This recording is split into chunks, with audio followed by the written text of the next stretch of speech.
इसमें इसकी टीका अपन ने कल पढ़ी थी, जिसमें कहा कि ये धर्मास्तिकाय द्रव्य अघुरु लघु गुणों रूप से अपने स्वरूप प्रतिष्ठत्व के कारणभूत स्वभाव उसके अविभाग परिच्छेदों रूप से जो कि प्रति समय होने वाली षट स्थान पतित वृद्धि हानि वाले अनंत हैं, उनके रूप से सदा परिणमित होने से उत्पाद व्यय वाला है, तथापि स्वरूप से च्युत नहीं होता, इसलिए नित्य है। फिर कहा कि गति क्रिया परिणित को यानी गति क्रिया रूप से परिणमित होने में जीव पुद्गलों को उदासीन और अविनाभावी सहाय मात्र यानी निमित्त मात्र होने से गति क्रिया परिणित नाम जीव और पुद्गलों को गति क्रिया में कारणभूत है। अपने अस्तित्व मात्र से निष्पन्न होने के कारण स्वयं अकार्य है, अर्थात स्वयं सिद्ध होने के कारण किसी अन्य से उत्पन्न नहीं हुआ, इसलिए किसी अन्य कारण के कार्य रूप नहीं है। यानी स्वयं तो स्वयं गति करते जीव पुद्गलों के गमन में निमित्त रूप कारण है, लेकिन यह स्वयं किसी का कारण नहीं और किसी कारण का कार्य नहीं है, स्वयं अकार्य रूप है, स्वयं सिद्ध अस्तित्व वाला है। इसका गुरुदेव का व्याख्यान है, अपन देखते हैं। देखो, प्रत्येक द्रव्य में अगुरु लघु नाम का गुण है, वह धर्म द्रव्य में भी है, इसलिए धर्म द्रव्य में समय समय में अपनी पर्याय में अनंत अविभाग प्रतिच्छेद रूप परिणमन हुआ करता है। यानी धर्म द्रव्य भी द्रव्य है, उसमें भी गुण है, और अगुरु लघुत्व नाम का गुण धर्म द्रव्य में भी है। इसके कारण उसके अनंत गुणों की प्रति समय पर्याय में गुणांशों की व्यक्तता होती है। वे गुणांश कहो कि अविभाग प्रतिच्छेद कहो, तो प्रत्येक समय में उसकी अपनी पर्याय में अनंत अविभाग प्रतिच्छेद रूप से परिणमन हुआ करता है। यानी उसके अनंत गुणों की गुणांशों की व्यक्तता प्रति समय के पर्याय में हुआ करती है, और वह टंकोत्कीर्ण अविनाशी है, से उत्पाद व्यय वाला है और द्रव्य है। तथा जीव पुद्गल गमन करें, उन्हें निमित्त कारण है, तो ये स्वयं का ही उसमें गति हेतुत्व का गुण है, गति का गुण नहीं है, गति हेतुत्व का गुण है। हाँ, निमित्त है तो गति हेतुत्व का गुण है। जीव पुद्गल में यानी जीव पुद्गल के गति परिणाम में निमित्त है। किसी ईश्वर ने धर्म द्रव्य को उत्पन्न नहीं किया, परंतु वह अनादि अनंत है। एक ही पैराग्राफ में पूरी बात कही। देखो, ऊपर से ही ली ना, अगुरु लघुत्व की बात करी, प्रति समय होते हुए परिणमन की बात करी, उसके टंकोत्कीर्ण अविनाशी नित्य स्वरूप है यह बात करी, फिर जीव पुद्गल के गति परिणाम में निमित्त रूप है यह बात करी, गति हेतुत्वपना उसका अपना गुण है ये वाली बात करी। फिर किसी ने उसे बनाया नहीं है, किसी ने उसे उत्पन्न किया नहीं, परंतु वह अनादि अनंत है। भगवान सिद्ध जगत से उदासीन है। अब सिद्ध भगवान का दृष्टांत यहाँ पर रख दिया। हाँ, आगे लिया है जयसेन स्वामी की टीका से।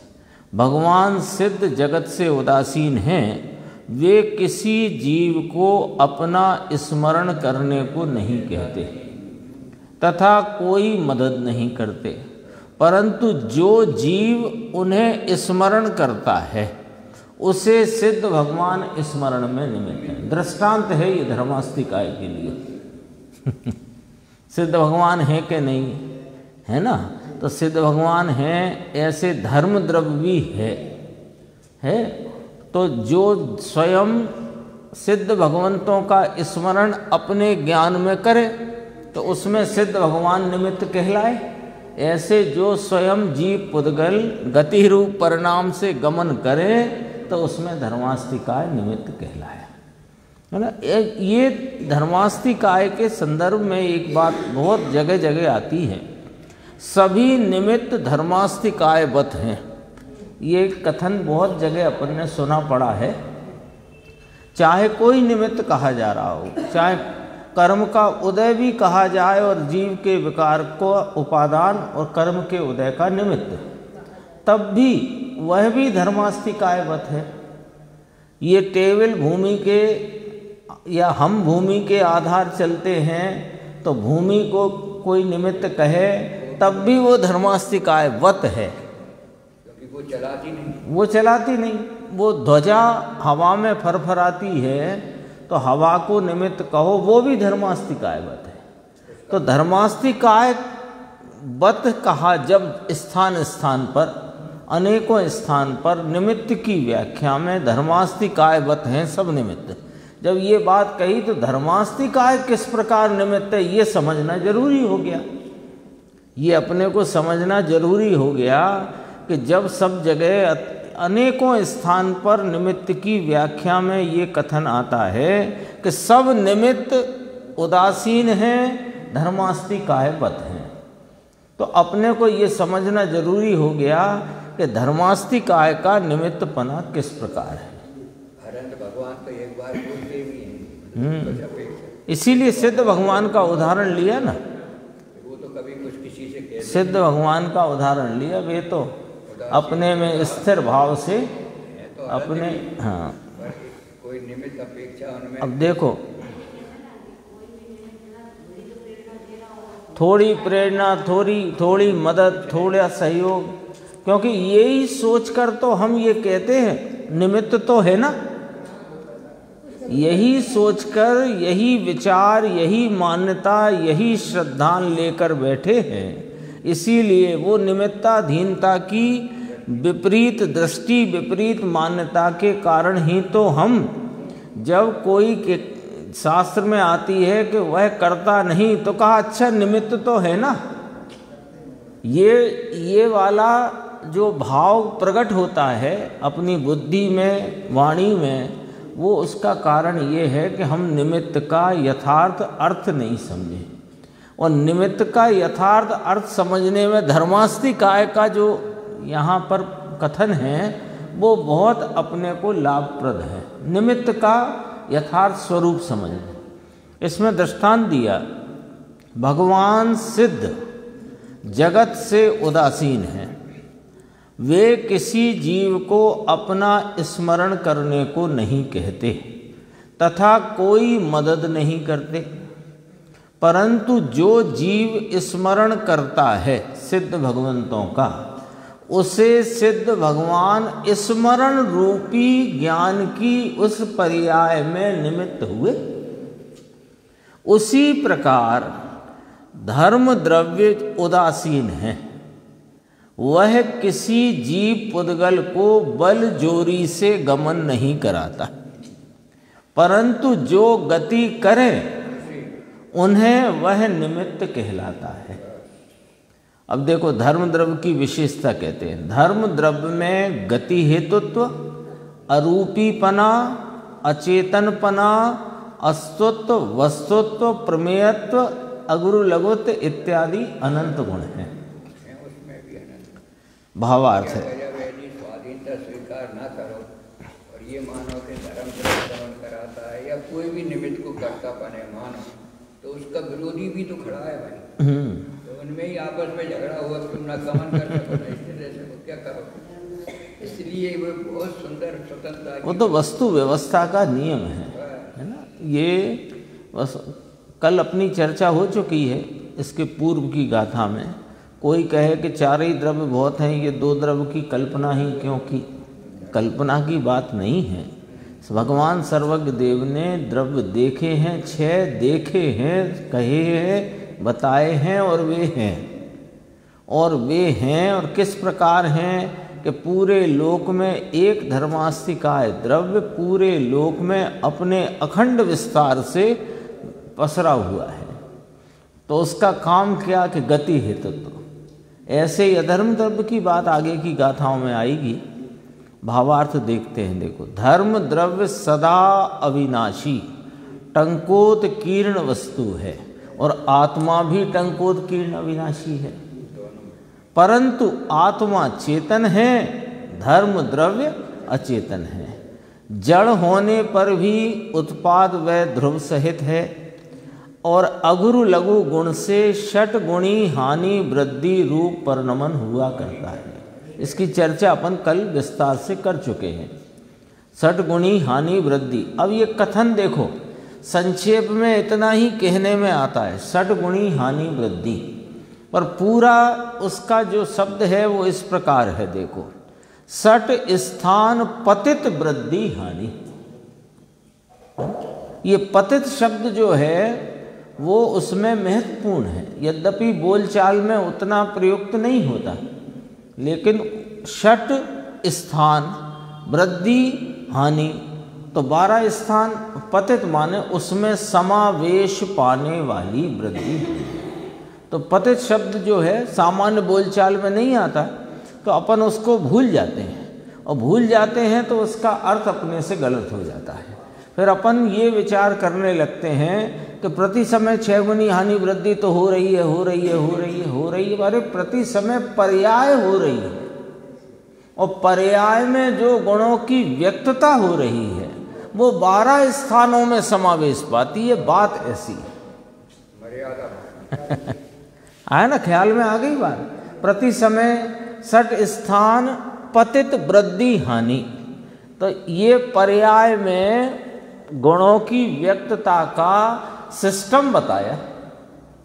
हो रही है तो केवली परमात्मा को भी हो रही है, सिद्ध भगवान को भी हो रही है, और धर्मास्तिकाय को तो कभी अशुद्धता हुई नहीं, उसको भी पूरे पूरे भाव प्रकट है, उसको भी हो रही है कि हाँ हो रही है ना। पर्याय क्या प्रति समय नहीं हो रही है? चाहे सिद्ध भगवान हो, केवली परमात्मा हो, निगोद का जीव हो, संसार में भटकते अन्य व्यवहार जीव राशि हो, या कि धर्मास्तिकाय हो या कि अधर्मास्तिकाय हो, सबके प्रति समय पर्याय है कि नहीं? तो पर्याय में क्या हो रहा है? अब पर्याय देखो, एक एक पॉइंट समझना, इसमें पूरा स्पष्ट हो जाएगा कि प्रति समय षट स्थान पतित हानि वृद्धि, इतना शब्द आया ना, तो प्रति समय क्या हो रहा है कि पर्याय हो रही है। तो प्रति समय पर्याय हो रही है नक्की। अब दूसरा, पर्याय में क्या हो रहा है कि उसके द्रव्य के गुणों की व्यक्तता हो रही है। वो व्यक्तता किस रूप से हो रही है कि गुणों के अंशों की व्यक्तता है।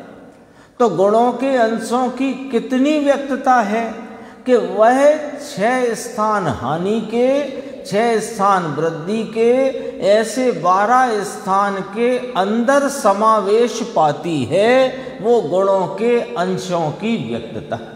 अब गुणों के अंश कहो, गुणांश कहो, या अविभाग प्रतिच्छेद कहो, एक ही बात है। एक बार और कही थी बात, अविभाग प्रतिच्छेद पर्याय का भेद नहीं है।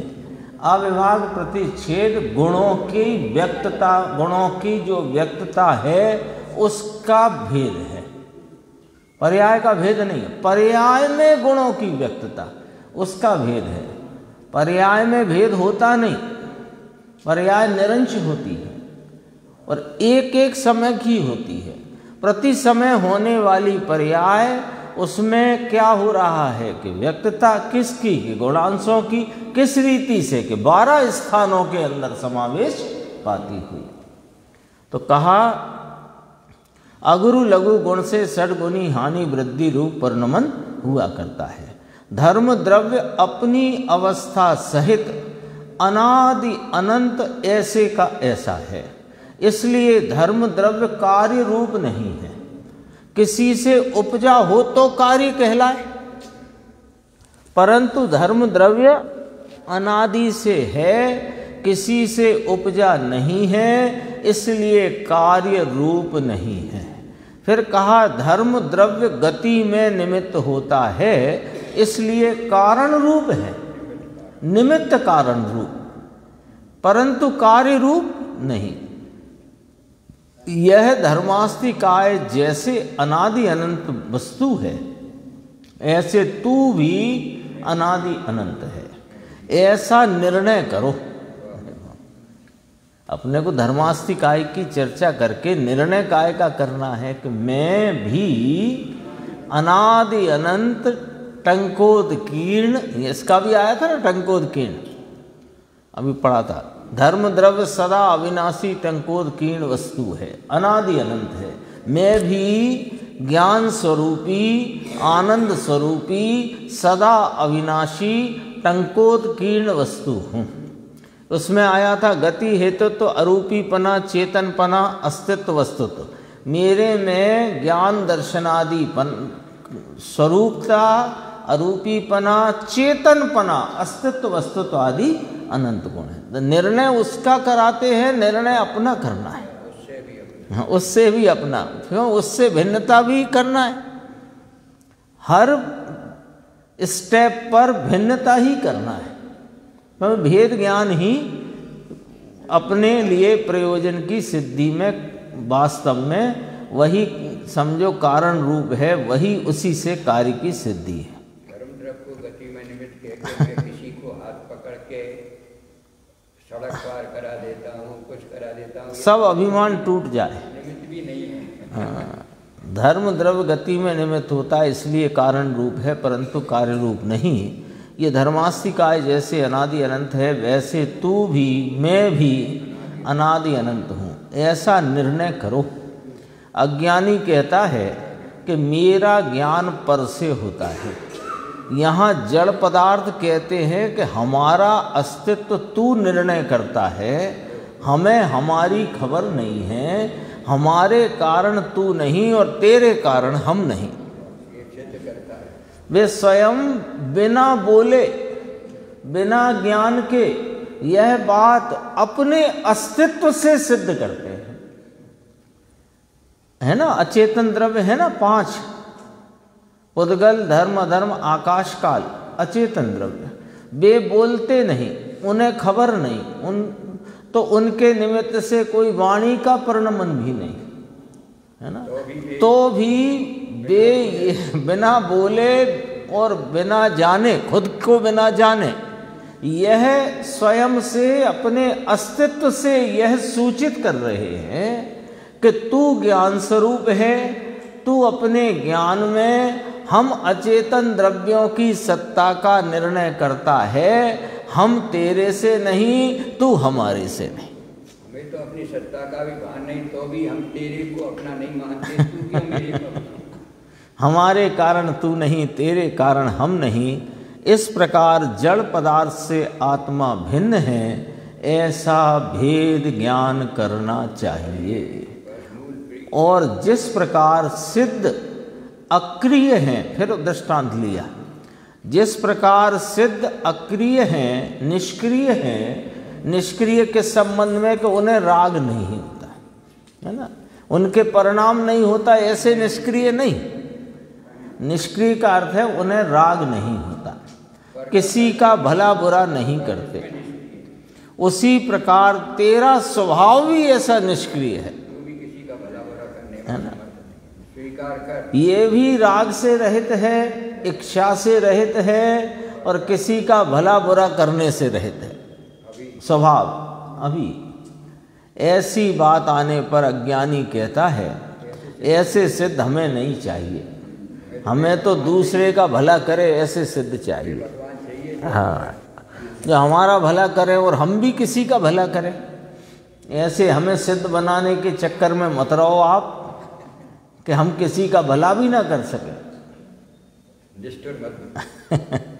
इस प्रकार देखो गुरुदेव की लाइन कितनी जोरदार है। इस प्रकार भला बुरा करने के अभिमानी जीव, ये अभिमान ही तो करता है, मैंने तेरा बुरा किया, उसका बुरा किया, इसका भला किया, है ना। दुश्मन के दुश्मन का बुरा कर दिया तो दुश्मन को बोला कि हमने तेरा भला कर दिया, आदि इत्यादि, ऐसे इसके चक्कर चलते हैं।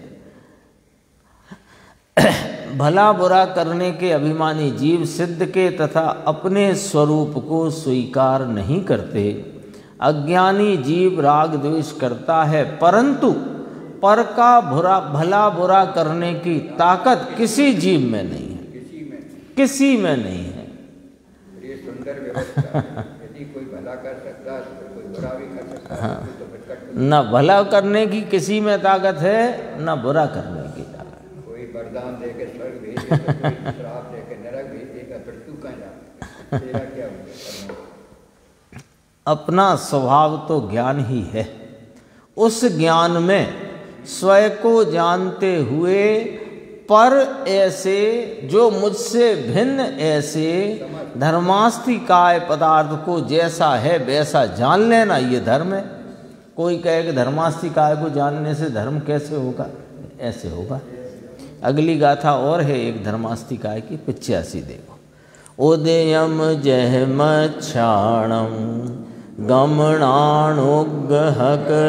हवदिलोए तह जीव पोगलाणम धम्मम दब्बम बियाणाही गमन हेतु भूत है जो जगत में जलमीन को, त्यों धर्म द्रव्य है गमन हेतु जीव पुद्गल द्रव्य को। हाँ, अनुग्रह करता है, ये लिया ना, निमित्त बना। अनुग्रह का नाम निमित्त है। यह धर्म के गति हेतुत्व का दृष्टांत है।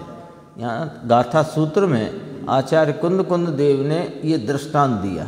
जैसे जैन सिद्धांत प्रवेशिका में भी यही दृष्टांत रखा है।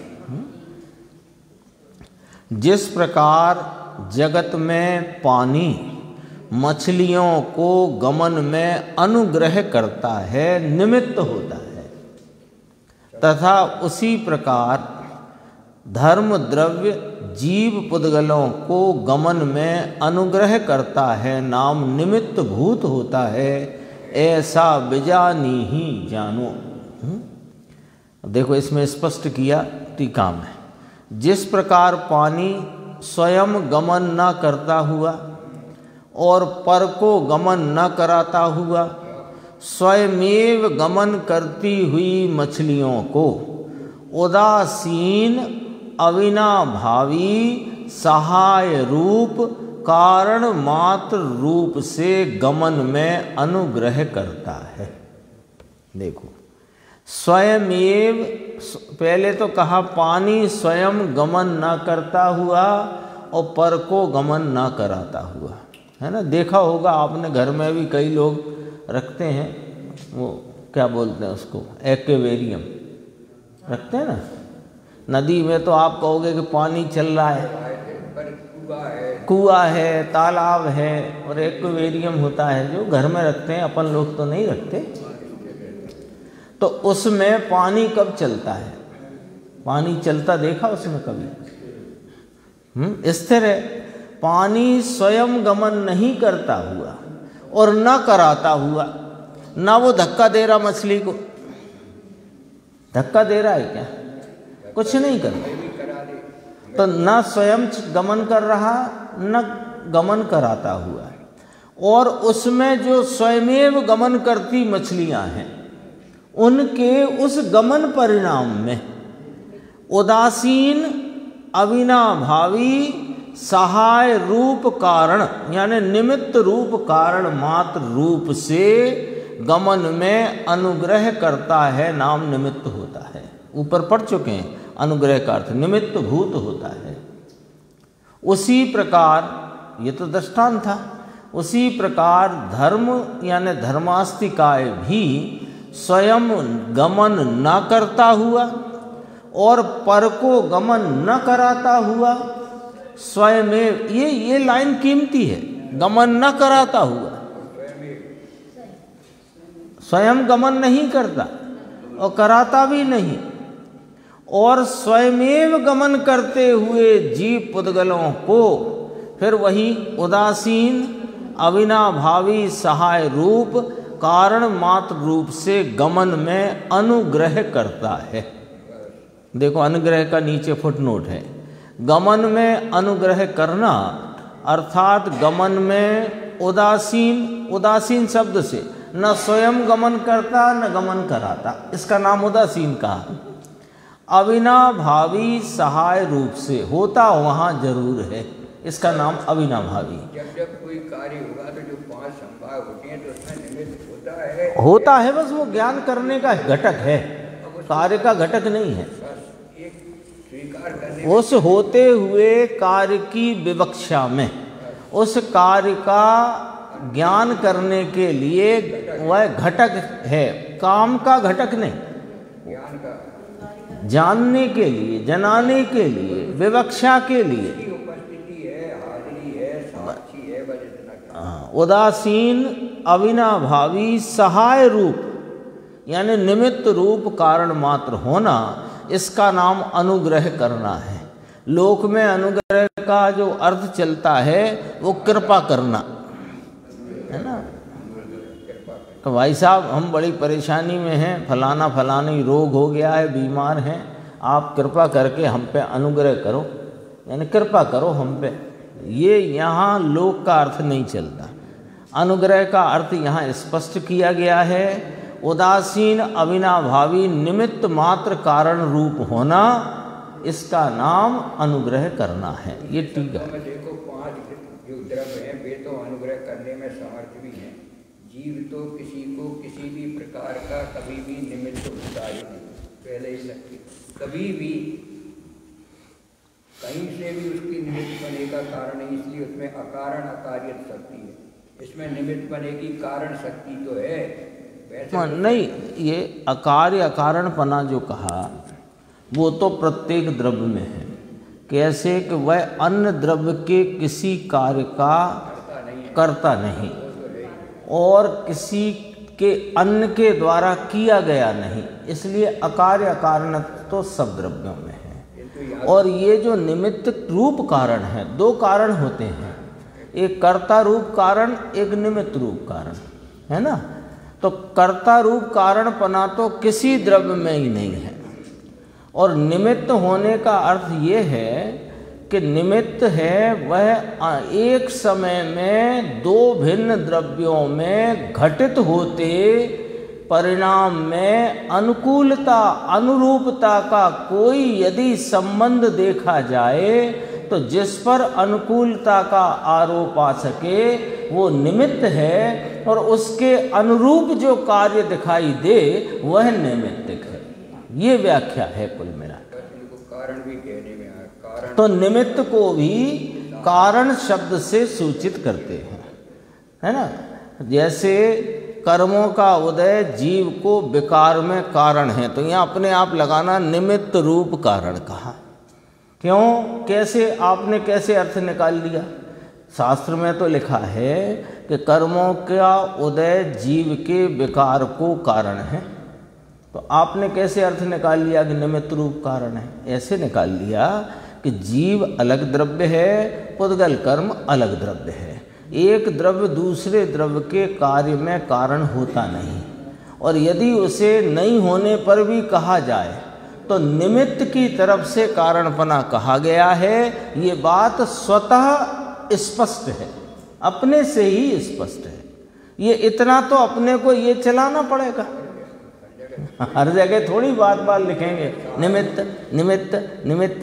अभी आज मोक्ष की व्याख्या थी ना, तो उसमें कहा कि भाव कर्म रूपी और द्रव्य कर्म रूपी कलंक को दूर करके, तो भाव कर्म रूपी कलंक माने परिणति की मलिनता, और द्रव्य कर्म रूपी कलंक माने उस समय द्रव्य कर्म का निमित्त में अभाव हो जाना। ऐसे समझना। गुरुदेव ने तो निर्जरा की 3 व्याख्या करी, शुद्धि की वृद्धि, अशुद्धता का टलना, निमित्त में कर्मों का गिरना। देखो भगवान, यहाँ से गुरुदेव का प्रवचन है, भगवान सर्वज्ञ ने देखे हुए पदार्थों में धर्मास्तिकाय नाम से एक पदार्थ है। यह अध्यात्म ग्रंथ होने से विशेष युक्ति से सिद्ध नहीं किया है। चेतन और पुद्गल पदार्थ अपने कारण से गमन करते हैं, तब उसमें दूसरा निमित्त कारण होना चाहिए, है ना। ये पंचास्तिकाय द्रव्यान योग का ग्रंथ है और ज्ञान प्रधान शैली का अध्यात्म ग्रंथ है। अध्यात्म ग्रंथ क्यों कहा कि ये उस विषय तक पहुंचाने वाला है जिससे जीव को अनादि से अपने भूले हुए भगवान की प्राप्ति हो जाए, उसका नाम अध्यात्म है। क्यों भटक रहा है, कैसे भटक रहा है, कब तक भटकेगा, ये सिद्धांत ग्रंथ है करणानि योग आदि। और मोक्ष मार्ग में प्रवर्तित जीवों की विकल्पों की क्या क्या कब कब भूमिका है, उसके अनुरूप बाह्य में शरीर की क्या चेष्टाएं दिखाई देती हैं, कौन से संयोग दिखाई देते हैं, कौन से संयोग नहीं दिखाई देते हैं, ये चरणानि योग के ग्रंथ हैं। और किन जीवों ने अपनी आत्मा का आलम्बन लेकर इस संसार सागर के में घूमने से उसका अभाव किया है, वो प्रथमान योग बताता है। द्रव्यान योग में दो शैली हैं, एक ज्ञान प्रधान शैली, एक दृष्टि प्रधान शैली।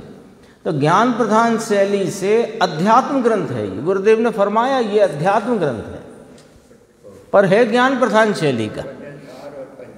ये ज्ञान प्रधान शैली के और समय सार वह दृष्टि प्रधान शैली का। नियम सार भी यद्यपि चरणानि योग का ग्रंथ कहा जाता है उसकी विषय वस्तु के कारण से, उसके जो अधिकार हैं उस अनुसार, लेकिन है वो वास्तव में अध्यात्म ग्रंथ है, वो अध्यात्म ग्रंथ है। देखो, चेतन और पुद्गल पदार्थ अपने कारण से गमन करते हैं, तब उसमें दूसरा निमित्त कारण होना चाहिए। दो प्रकार के कारण हैं, एक उपादान कारण और दूसरा निमित्त कारण। अपने कारण से क्षेत्रांतर होना वह उपादान है और उसमें धर्म द्रव्य निमित्त है, ये निमित्त कारण है। जैसे निश्चय होता है वहाँ व्यवहार होता है, वहाँ उसी प्रकार उपादान कारण है, वहाँ निमित्त कारण है। व्यवहार भी निमित्त कहलाता है। धर्म द्रव्य गति में निमित्त कारण है, ये दृष्टांत से बतलाते हैं। अब देखो गुरुदेव की शैली, आत्मा स्वयं में रहकर सबको जान सके इतनी सामर्थ्य वाला है। एक दर्पण स्पष्ट हो, स्पष्ट माने साफ सुथरा स्वच्छ, उसके सामने जितनी चीज पड़ी हो उन सबको वह दर्पण दिखाता है। उसी प्रकार चैतन्य दर्पण जगत में सब द्रव्यों को पूर्ण रीति से प्रकाशित करे, इतना है इसका सामर्थ्य। ऐसा यदि अपने आत्मा को माने तो आत्मा को यथार्थ माना कहलाएगा। बोलो कितनी गजब की बात है। दर्पण का ऐसा उदाहरण जो सबको ज्ञात है, उस उदाहरण से बात को, मूल बात को, यानी जिसको अपन अभी कहें कि अध्यात्म की बात को एकदम सरलता से अपने सामने रख दिया। यानी अभी अपने को लगे कि अभी शब्द निकलते हैं तो मेरे जानने में आते हैं, या मैं कम जानता हूँ, अल्प जानना हो रहा है, तो भाई तुम किसको देखकर ये बात कह रहे हो? ये जो शब्द संबंधी जानना हो रहा है, अल्प जानना हो रहा है, जानने की दशा में अभी खिलावट कम है, उघाड़ कम है, ये किसको देखकर कह रहे हो? पर्याय को देख कर के। तो पर्याय को देख कर के ही तुमने अनादि से इस जगत में चक्कर खाए हैं, पर्याय देख करके। तो पर्याय को मत देखो, तुम तो द्रव्य स्वभाव को देखो। तो हम कैसे देखें साहब? हम तो देखते हैं तो हमको तो पर्याय दिखती है, हम द्रव्य स्वभाव को देखें तो कैसे देखें? तो उसके लिए उपाय कहते हैं कि तुम केवल ज्ञान को देखो। केवल ज्ञान वह ज्ञान का ही परिणाम है। तुमने कहा ना हमको तो पर्याय दिखती है, तो पर्याय देखना है तो केवल ज्ञानी परमात्मा की देखो।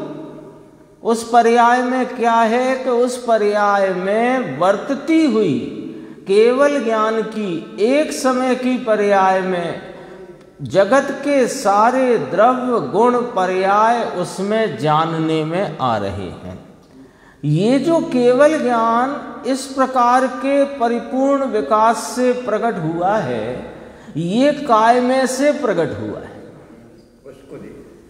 तो ये कहा उन्होंने अपने स्वभाव में से प्राप्ति करी है। तो उन्होंने स्वभाव में से प्राप्ति करी है, तो क्या ऐसा सब जीवों का स्वभाव है कि हाँ ऐसा ही तुम्हारा मेरा सबका ऐसा ही स्वभाव है? तो अब पर्याय को गौण कर दो और इस द्रव्य स्वभाव परिपूर्ण को देखो, जिसकी सामर्थ्य एक समय में सबको जान लेने की है। ऐसा मैं ज्ञान स्वभावी आत्मा हूँ, ऐसे आत्मा को माने तो उसने आत्मा को जाना और तभी उसने अनात्मा को जाना। तो एक का ज्ञान किया, का ज्ञान पर ये कहना है यहाँ। अपने को हर बार यही प्रश्न रहता है कि कहाँ देखूं, हमको तो दिखती पर्याय है। हाँ ठीक है तुम्हारी बात। अब पर्याय में देखना है तो केवल ज्ञानी की देख लो। उनकी पर्याय में जैसा प्रकट है वैसा मेरा स्वभाव विद्यमान है। अच्छा ये तो साहब हमने आपकी बात समझ ली कि स्वभाव परिपूर्ण रीति से शक्ति से अपनी पूर्णता से विद्यमान है, लेकिन पर्याय तो उस पर्याय में जो पलट रहा है उसे पर्याय कहते हैं, और उसी पर्याय में जो नहीं पलट रहा उसे द्रव्य स्वभाव कहते हैं। तो पलटते भाव को पर्याय में ही देखो, भले पर्याय से देखो पर पर्याय को मत देखो। पर्याय देखने वाली पर्याय देखेगी कहाँ के पर्याय में, लेकिन पर्याय में एक भाव पर्याय रूपता का है और वही द्रव्य रूपता विद्यमान है। तो पर्याय में देखो, पर्याय से देखो, पर्याय को मत देखो। तो क्या दिखाई देगा कि वहाँ अपना परिपूर्ण चैतन्य स्वभाव अनादि अनंत टंकोत कीर्ण विज्ञान घन सदृश स्वरूप एक रूप अभेद अखंड दिखाई देगा, और वही मैं हूँ ऐसी प्रतीति करो तो तुमको यह संसार सागर से निकलने का रास्ता मिल गया। शराब या जोरी सोने में से कितना खोट है और कितना सोना है तो देखो यहाँ धर्म द्रव्य का ज्ञान कराते हैं, उसे जान लेने का आत्मा का स्वभाव है। जिस प्रकार मछलियों को गति करने में पानी निमित्त मात्र है, पानी मछली को बलजोरी से चलाता नहीं है, परंतु जो मछली चलती है उसे पानी निमित्त कहलाता है। उसी प्रकार जीव तथा पुद्गल को धर्म द्रव्य बलजोरी से नहीं चलाता, परंतु जीव पुद्गल चलते हैं, उन्हें धर्म द्रव्य निमित्त कहलाता है। मूल पाठ में अनुग्रह क्रम भवति ऐसा शब्द लिया है। इसका अर्थ उपकार करते हैं, उपकार करते हैं, उपकार्य करते हैं। उपकार्य माने कार्य नहीं करते, निमित्त होते हैं। उपकार्य का अर्थ ये नहीं है, मूल नहीं, मूल कार्य हाँ। जैसे अपन कहें सहचारी सहकारी, तो अपने को लगता है मान लो साथ में कार्य कर रहे हैं। सहकारी, उपकारी, सहचारी, है ना। जैसे किसी के बच्चे का संबंध, बच्ची का संबंध हुआ, किसी रिश्तेदार ने संबंध बताया था और वो हो गया। अब जब विवाह का अवसर आया तो सब रिश्तेदार इकट्ठे हुए, तो वो भी आए जिनने संबंध कराया था। तो कराया था माने बताया था, तो वो भी आए, तो उनने अपने दूसरे रिश्तेदार को उनका परिचय कराया कि ये तो बड़े उपकारी हैं साहब। अब आप बताओ उपकारी का अर्थ यहाँ क्या निकालना है? कहोगे कि नहीं कहोगे? ये भाई साहब तो बहुत उपकारी है हमारे लिए। लड़का नहीं होता तो बहुत कौन देता उपकार क्या करता। और लड़का अपने स्थान पर, लड़की अपने स्थान पर, दोनों ने जब तक स्वयं से हाँ नहीं करी तब तक हुआ भी नहीं। अब उनका उपकार किस काम का? ऐसा ही उपकार समझना जगत में प्रत्येक द्रव्य का। इतना है। वो आता है ना, वो भाई साहब ने याद दिलाई, परस्पर उपग्रहो जीवाना, अर्थात के निमित्त रूप सहकारी कारण होता है, ऐसा इसका अर्थ समझना। भावार्थ में कहा मछलियाँ गमन करती हैं, उस समय पानी उसके साथ चलता नहीं तथा वह मछलियों को चलाता नहीं, परंतु मछली के गमन में निमित्त मात्र सहायभूत है, ऐसा पानी का स्वभाव है। ऐसे ही धर्मास्तिक आय द्रव्य का स्वभाव है।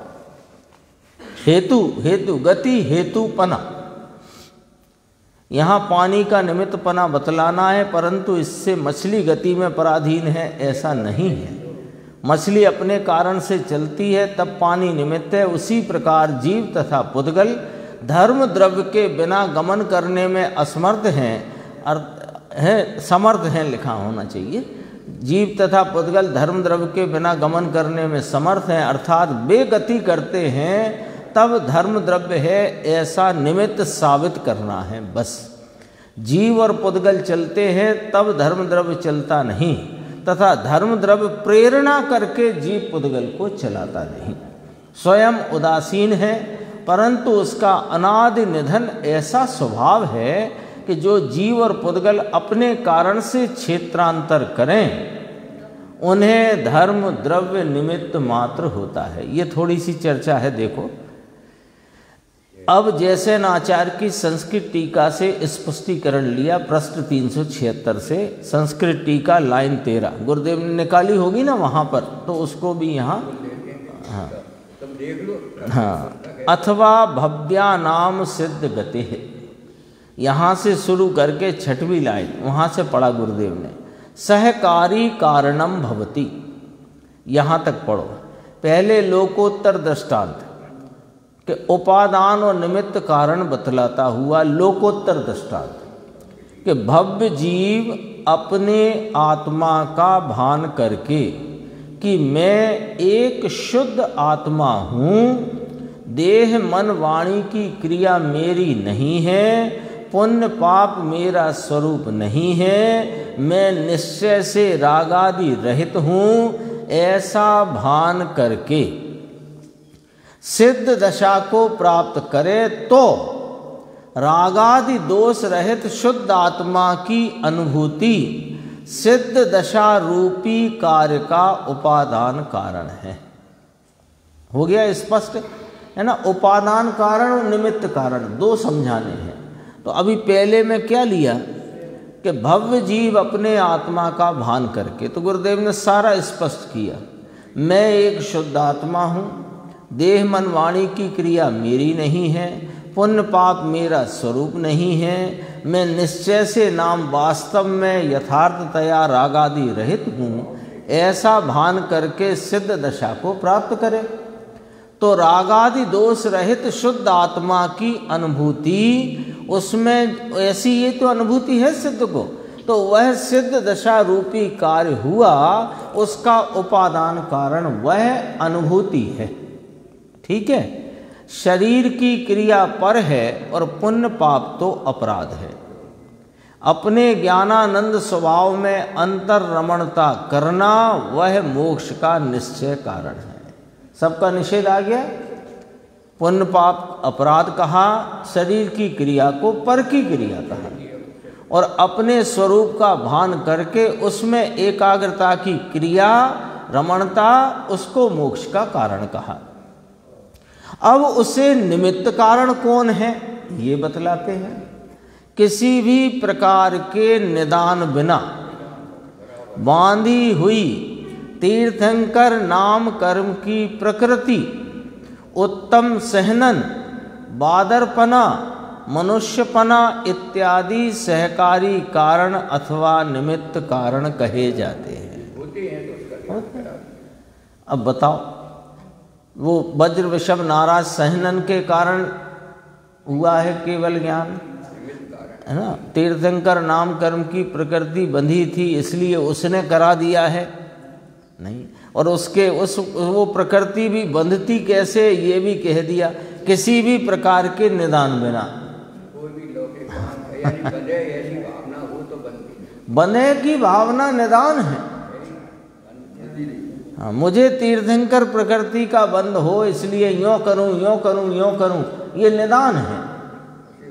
और अपने स्वरूप के आश्रय लेकर उसके ही महिमा में और उसकी ही स्थिरता में बढ़ते रहना, और जब जो विकल्प की भूमिका है उसमें फिर वे 16 प्रकार के विकल्प गिनाए हैं। अरे तीर्थंकर प्रकृति छोड़ो और कोई भी लौकिक काम, हाँ वो तो कोई भी अनुष्ठान करें धार्मिक, वो पाप बंध में जाता, पाप में ही जाएगा। तो इतना तो है। फिर निदान बिना, हाँ, कोई पाप बंध, निदान बिना मिथ्या माया और निदान, जैसे रहे तो व्रति का जो एक जगह कहीं लिखा है, जो चाहते हैं उन्हें नहीं बंधती और बिन चाहे ही ये बंध जाती है। उत्तम सहनन, बादरपना, मनुष्यपना इत्यादि सहकारी कारण अथवा निमित्त कारण कहे जाते हैं। किसी धर्मी जीव को आत्मा का भान होने के पश्चात शुभ राग की भूमिका में तीर्थंकर पुण्य प्रकृति बंध जाती है, उसे बांधने की भावना नहीं है और वह उसका स्वामी नहीं है। बादरपना का मतलब ये पंचेंद्रीय संगीपना समझ लो। और मनुष्यपना आगे कह ही दिया, सूक्ष्मता में नहीं, इतना कहना है। उसे वह प्रकृति कहाँ था, उसे बांधने की भावना नहीं तथा वह उसका स्वामी नहीं। मिथ्या दृष्टि को तो बंधती नहीं है, मर जाए वो है ही नहीं उसके वह प्रकृति मजबूत, वह प्रकृति का वर्णन कर दिया। अब मजबूत सहनन या मनुष्यपना सिद्ध दशा नहीं कराते। सिद्ध दशा को और प्रकृति आदि जड़ को अत्यंत अभाव है, परंतु स्वयं सिद्ध दशा प्रकट करता है तो प्रकृति आदि जो जो हों वह निमित्त कहलाते हैं। ऐसा करके ये लोकोत्तर दिया। अब एक लोक का उदाहरण है, वो अपन आगे की स्वाध्याय